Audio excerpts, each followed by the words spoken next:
Welcome friends, আবার অনেক দিন পর একটি রেসিপি নিয়ে আপনাদের সামনে হাজির হয়েছি। এটা হচ্ছে মহাশোল মাছ। তো এই মাছের কালিয়া আমরা আপনাদের আজ দেখাবো। তো মাছটির ওজন হচ্ছে প্রায় 2.5 কিলোর মতো হবে। মাছটিকে খুব সুন্দরভাবে আঁশ ছাড়িয়ে এটাকে এখন আমরা কাটতে নিয়ে যাচ্ছি।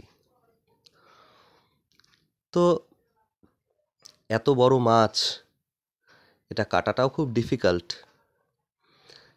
চলুন চেষ্টা করা যাক।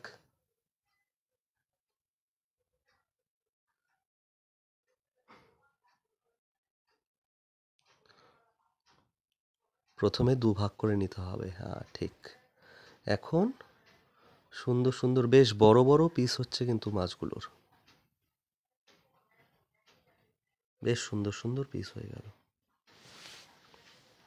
তো দেখুন বন্ধুরা, সুন্দর সুন্দর পিস করে আমরা মাছগুলোকে কেটে নিলাম। এখন এই মাছের মধ্যে পরিমাণ মতো নুন আমরা দিয়ে দিচ্ছি। নুন দেওয়ার পর এখানে চলে আসলো হলুদ। হলুদ দিয়ে মাছটিকে ভালো করে প্রথমে মাখিয়ে নিতে হচ্ছে। দেখুন, হলুদ দিয়ে আর নুন দিয়ে মাছটিকে খুব সুন্দর করে আমরা মাখিয়ে নিচ্ছি। এরপর কড়াই গরম করে এর মধ্যে আমরা এখানে সাদা তেলটা ইউজ করেছি। তো সাদা তেলটা গরম হলেই মাছের পিসগুলো আমরা গরম তেলের মধ্যে ঢেলে দিচ্ছি।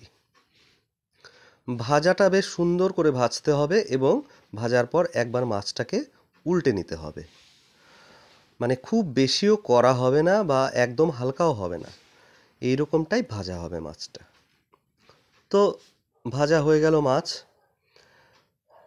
নেক্সট স্টেপ, কড়াইতে কিছু পরিমাণ তেল দিয়ে তার মধ্যে আমরা কিছু গোটা জিরে ছেড়ে দিলাম।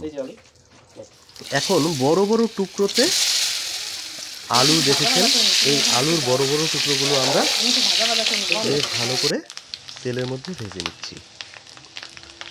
এর মধ্যে আমরা দিয়ে দিলাম 1 চামচ পরিমাণ জিরে বাটা।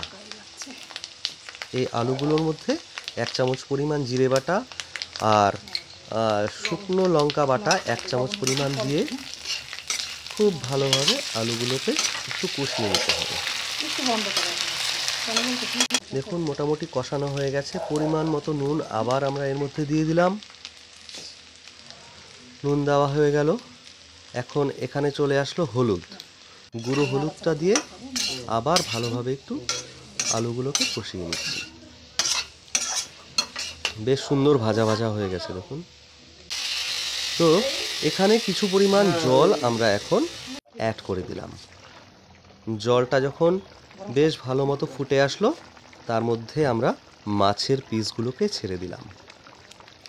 মাছের পিসটা মিনিমাম এর মধ্যে 10 থেকে 15 মিনিটের মতো সুন্দরভাবে বয়েল হবে। এই মাছের পিসগুলো বয়েল হলেই আমাদের কিন্তু ডিশটি পুরো রেডি হয়ে যাবে। তো বন্ধুরা দেখুন, একদম পুরোপুরি রেডি এবং খুব টেস্টি একটা আইটেম। আপনারা অবশ্যই ট্রাই করবেন।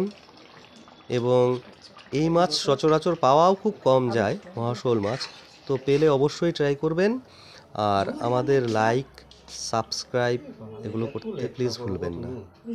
অনেক দিন পর দেখা হলো, আবার আমরা আসবো আরও নতুন নতুন রেসিপি নিয়ে। আপনারা অবশ্যই ভালো থাকবেন, সুস্থ থাকবেন। সবার সুস্থতা কামনা করি এবং আমাদের পাশে থাকবেন। আমাদের চ্যানেলকে অবশ্যই লাইক, কমেন্ট, সাবস্ক্রাইব করবেন।